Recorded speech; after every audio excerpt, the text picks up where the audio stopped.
Bismillahirrahmanirrahim. Assalamualaikum warahmatullahi ta'ala wabarakatuh.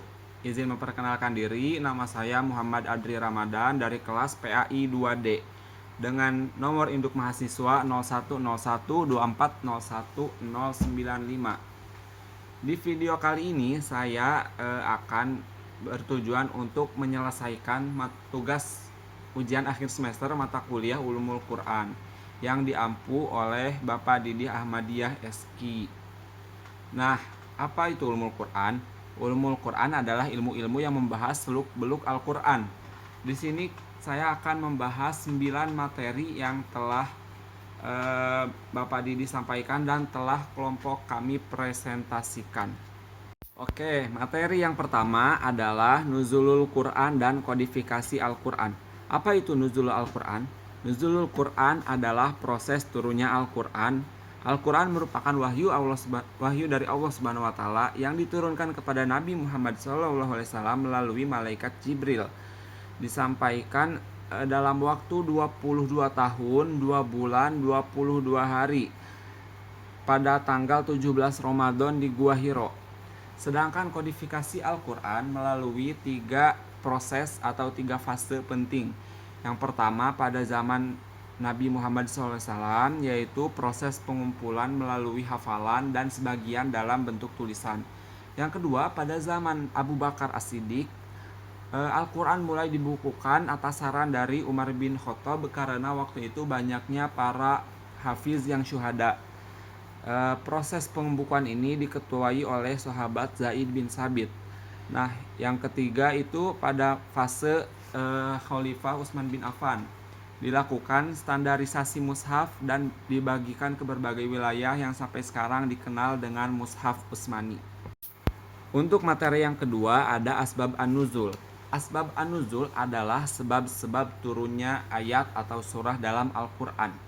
Mengetahui latar belakang turunnya surat atau ayat Al-Quran ini membantu kita untuk memahami tentang apa konteks hukum atau pesan yang ingin Allah sampaikan. Contohnya dalam Quran surat An-Nisa ayat 43, pada saat itu sahabat Ali memimpin sholat dalam keadaan mabuk. Apa manfaatnya? Yaitu untuk menyingkap konteks ayat, menyempurnakan pemahaman, dan juga menjaga akurasi tafsir. Materi yang ketiga adalah munasabah. Munasabah adalah keterkaitan antara satu ayat dengan ayat setelahnya, atau satu surat dengan surat setelahnya. Ilmu ini penting karena untuk mengetahui bahwa Al-Quran itu tersusun secara runtut, utuh, dan juga harmonis. Contohnya seperti surat Al-Fatihah dan surat Al-Baqarah yang saling berdampingan. Kedua surat ini saling menguatkan dalam aspek pujian, petunjuk, dan juga syukur. Materi yang keempat ada nasakh dan mansukh. Nasakh berarti penghapusan hukum syariat terdahulu yang digantikan dengan hukum syariat yang terbaru. Terdapat ayat-ayat yang menggantikan hukum yang terdahulu karena seiring berkembangnya masyarakat Islam. Contohnya, dahulu umat Islam dilarang minum khamar saat sholat. Kemudian turun ayat yang melarang untuk minum khamar secara total. Hal ini menunjukkan fleksibilitas dan hikmah Allah dalam menurunkan syariatnya. Materi yang kelima adalah muhkam dan mutasyabih. Ayat muhkam adalah ayat yang jelas, yang tidak memiliki makna ambiguitas. Sedangkan ayat mutasyabih adalah ayat yang perlu pendalaman ulang, ayat yang perlu dikaji ulang, ayat yang punya makna ganda dan bahkan hanya Allah dan orang berilmu yang tahu.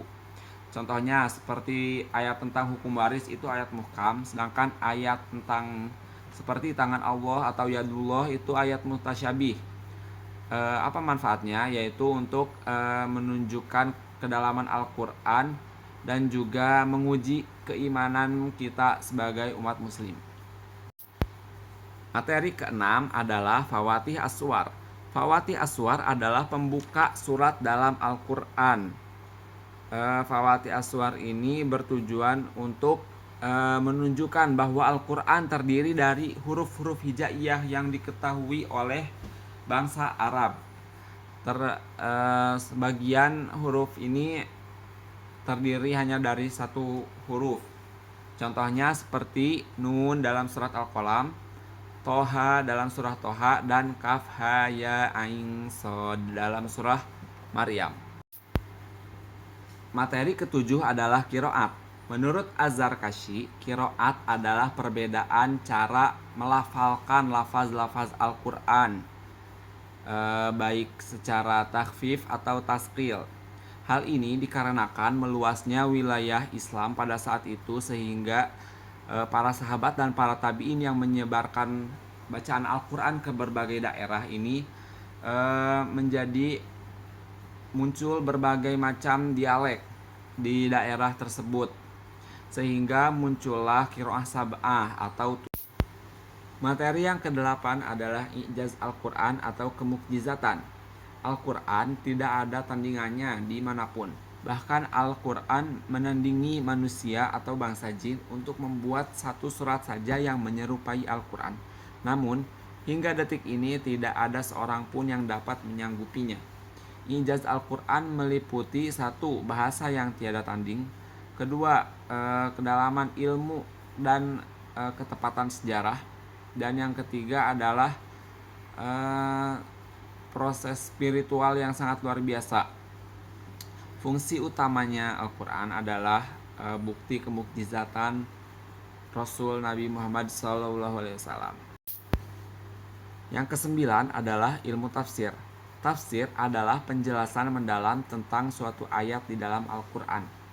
Metode tafsir terdapat dua. Yang pertama ada tafsir bi al-matsur, yaitu tafsir yang langsung dilakukan oleh Nabi SAW dan sahabat atau hingga tabi'in. Yang kedua ada tafsir bi al-ro'i yang dilakukan melalui ijtihad para ulama, kemudian disepakati oleh banyak ulama. Adapun tujuannya adalah untuk memahami suatu ayat tersebut dan menghindari kesalahpahaman dalam memahami suatu ayat tersebut. Nah, berikut video yang bisa saya sampaikan setelah mempelajari ulumul Quran dari awal, dari materi yang pertama sampai materi yang terakhir. Diharapkan kita dapat jadi lebih mencintai kitab suci umat muslim, umat Islam itu sendiri, yaitu Al-Quran.